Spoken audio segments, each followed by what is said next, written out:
This is Midday with Maria Shilaos. 10 high school students in Payson are spending their summer training guide dogs for people who need them most. Guide Dogs of America tender loving canines delivered the dogs a few days ago, and the teens have already begun their training. This is the moment of truth. We're going to demonstrate how we do the get dress. So excited to get their vests on. So you want to make it a very, very positive thing. These puppies will learn that when they get dressed, they're going to work. Senior Manager Catherine Jewell says it's a unique program allowing the teens to raise and socialize the young puppies. She says it's an essential first step in their training to become life-changing service dogs. These puppies are hopefully going to be with, a client who goes out and about or might have kids or be kind of younger themselves. And so we always say that we need different types of raisers, different lifestyles, because our clients have different lifestyles. So their needs might be different. They might be hiking every day and going out and about. So we need a dog that can handle that. Or they might be a client that just stays at home, maybe goes out every now and then, but really can benefit from a dog.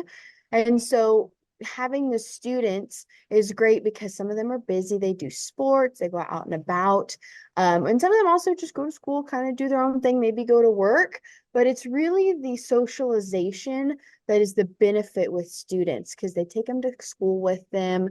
If they go to a football game or a baseball game, the dog is there. That is the main foundation that we're trying to build during the puppy raising stage so that when they go on to learn guide work and service dog work, they've kind of experienced it and they go, oh, I've done that before.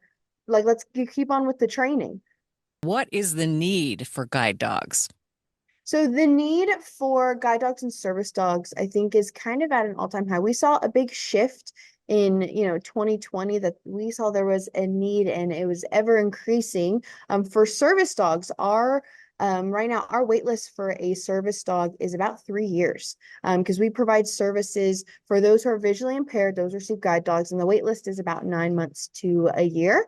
And then our service dogs, we provide service dogs for veterans with PTSD, children with autism, as well as facility dogs. And that wait list is about 2.5 to 3 years. So the more puppies we can put in people's homes for puppy raising, the more we can graduate with those who need them. Payson High ag teacher Justin Rindlisbacher says this is a first for them, but he's excited for the opportunity. My hope is that they can kind of connect those dots of a puppy's a puppy, but raising an animal for a purpose of service or guide is completely different than just having a pet.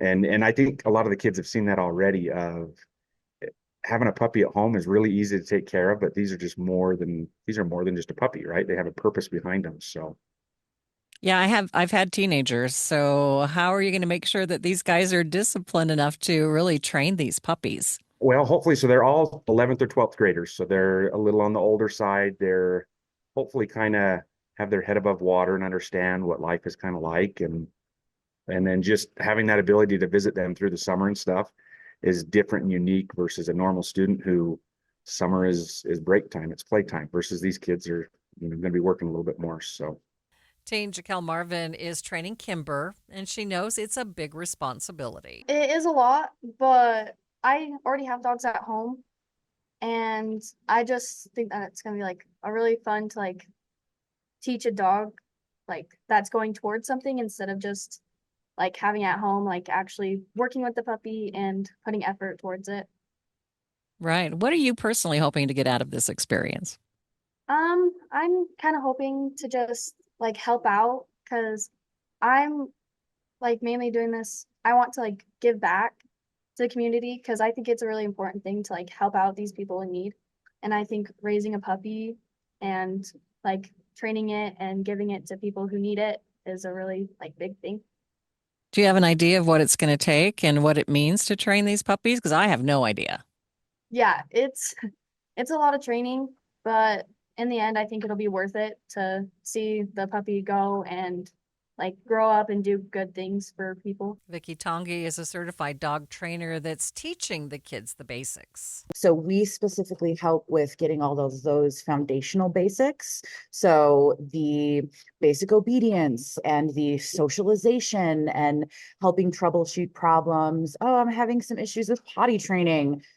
My dog is counter surfing. Oh my goodness, all of these sorts of things. We're there to help all of our raisers with that training before the puppies come in and go into what we like to call their formal training, or puppy college, if you will, to actually go into the guide dog training or the service dog training.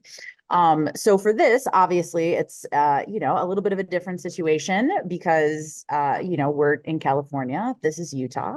So we have a plan to, like Catherine said, come out every couple of months to check in with the raisers in person, run classes, help troubleshoot things, do in-home visits, things like that. We are also always available by phone, email, and texting as well. So if there is any sort of immediate issue, we're there for them and we can kind of guide them through the process. Also thanks to technology, we can Zoom, we can do all sorts of different things to kind of help and support those raisers that are out of state. So how difficult is it to raise a service dog? I mean, it does present its own set of challenges, but really, other than the very specific things, like, for example, our, puppies in training are not allowed on furniture. They're not allowed to snuggle you in bed. They can't eat kibbles off the floor. There's certain toys that they're not allowed to play with, such as tennis balls, chuckets, things like that. So there are some things that are different than raising a pet dog and working on those foundations. But, at the end of the day, it's still the same idea of someone wanting a well-rounded puppy, having those basic foundations, having that socialization. The good thing and the fun thing about being an actual service dog in training is that they get to take it up a notch. So their puppy in training can go to the grocery store or the bank or places that you wouldn't necessarily be able to socialize and train with your pet dog, but you're able to do that with the service dog in training. All right. Anything you'd like to add, Vicky? We are so unbelievably excited to do this. The kids have been doing great the past couple of days. It's been some long days for the kids and for the puppies and for us. Everybody's really excited. They're doing really, really well. And we're excited on what the future looks like for this. The teen puppy raisers will train the dogs for about a year before they head to puppy college for more extensive service dog training.